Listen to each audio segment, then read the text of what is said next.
Laging pakiramdam mo wala kang oras para sa mga goals mo? Gusto mong mag-focus, pero natatabunan ka ng distractions at gastos? Don't worry, today, we're fixing that. Ready ka na? Tara, simulan na natin. Hi, I'm Miss Jai, your host for today, dating office worker turned virtual assistant, at dito sa channel na ito, tutulungan kitang mag-improve sa personal finance and mindset. Today, pag-uusapan natin ang 5 success lessons na pwede mong gamitin para ma-level up ang buhay mo. Kaya kung pakiramdam mo minsan kulang ang oras, budget, o motivation, huwag mag-alala, you're not alone. Sama-sama nating pag-uusapan ang practical solutions para maabot ang financial freedom. Watch until the end dahil Lesson 5 is something you might not expect, pero game changer talaga. Lesson 1, create urgency. The power of Parkinson's Law. Naalala ko nung bagong virtual assistant pa ako, lagi kong iniisip, may oras pa naman, kaya hinahayaan kong tumagal ang mga tasks. Pero ano ang nangyayari? Nauubusan ako ng oras para sa mas mahahalagang projects at nauuwi sa last-minute cramming. Dito ko natutunan ang Parkinson's Law, ang trabaho o gastos ay lumalawak depende sa oras o pera na binibigay mo. Paano nga ba ito konektado sa finances? Simple lang, kapag iniisip mong malaki ang pera mo, mas malaki rin ang chances na gagastusin mo lahat. Halimbawa, kung may 10,000 piso ka para sa buwan ng gastos at wala kang malinaw na plano, malamang uubusin mo ito sa non-essentials tulad ng online shopping, pagkain sa labas, o random na bili. Pero kung magsiset ka ng budget at sasabihin mo, 5,000 piso sa food and transportation, 3,000 piso sa savings, at 2,000 piso para sa entertainment.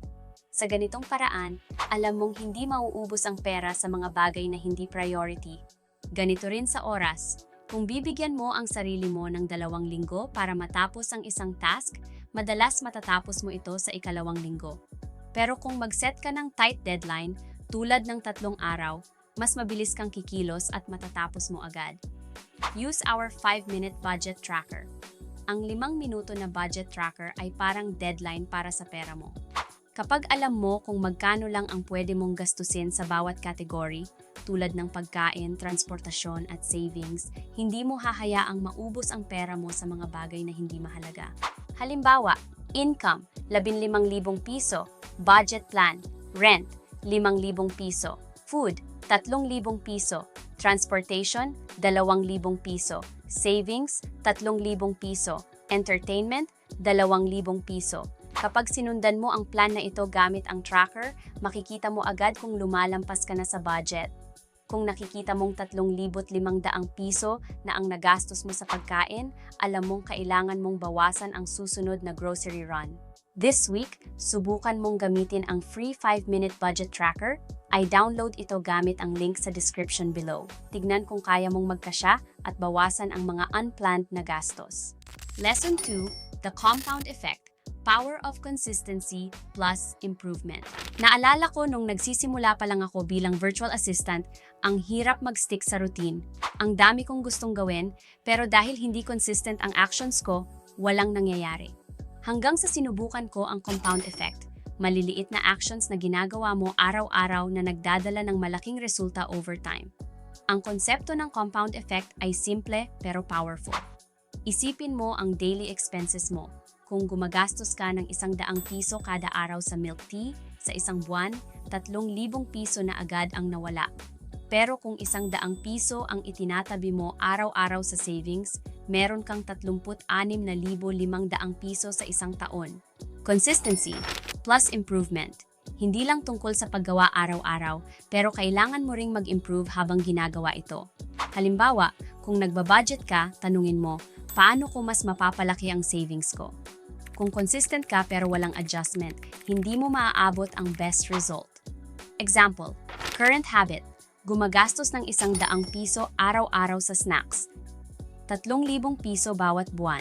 Improved habit, magtabi ng 100 piso araw-araw sa savings, 3,000 piso bawat buwan o 36,500 piso bawat taon.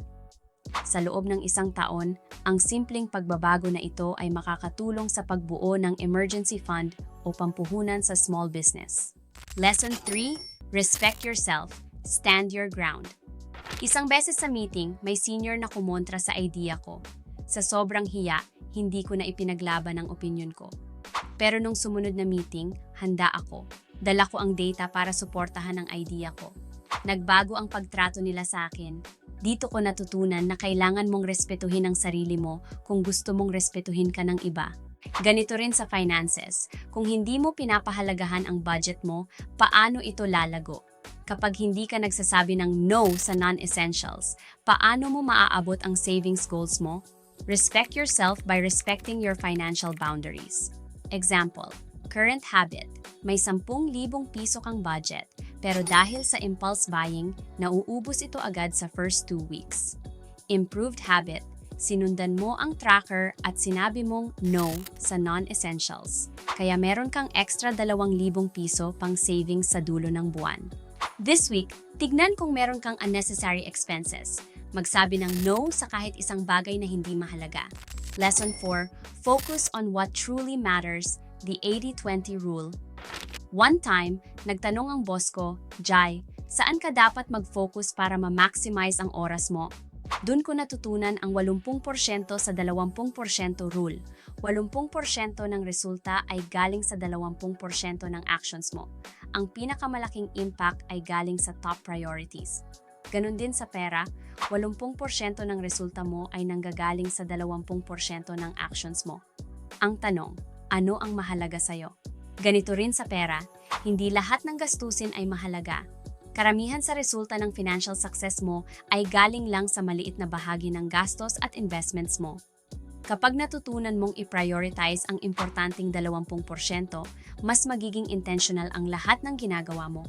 Example, as a virtual assistant, if may 10 clients ka, kung ang 2 clients ay nagbibigay ng 80% ng total income mo, dapat doon mo i-focus ang oras mo. Pwede kang magbigay ng mas mahabang oras at pagpapalaki ng kalidad ng serbisyo para sa kanila. Sa budget naman, kung ang 15,000 piso na buwanang kita mo ay napupunta sa essentials tulad ng rent at pagkain, siguraduhing 20% ay napupunta sa savings para sa long-term goals.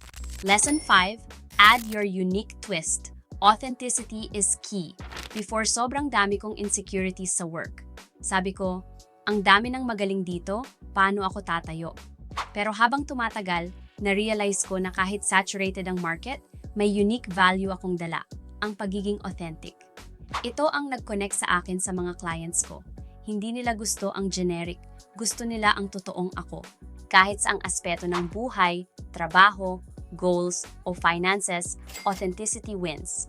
Walang dalawang tao na eksaktong pareho, kaya kung ilalagay mo ang unique style mo sa ginagawa mo, mas nagkakaroon ito ng halaga.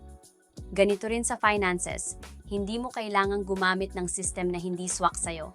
Gawing personalized ang pagmamanage ng pera para mas madali itong sundan. Examples ng system na pwede mong gamitin. Dito mo makikita kung paano mo maipa-prioritize ang pera mo depende sa situation mo and current goals mo. Ang pagiging authentic ay hindi tungkol sa pagiging perfecto.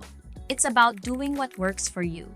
Kung ang 5 minuto na budget tracker ay mas madali para sa'yo kaysa sa komplikadong spreadsheet, gamitin mo ito.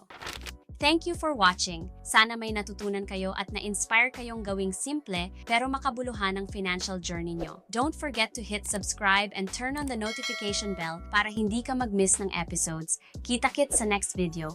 Tuloy-tuloy tayo sa journey to financial freedom.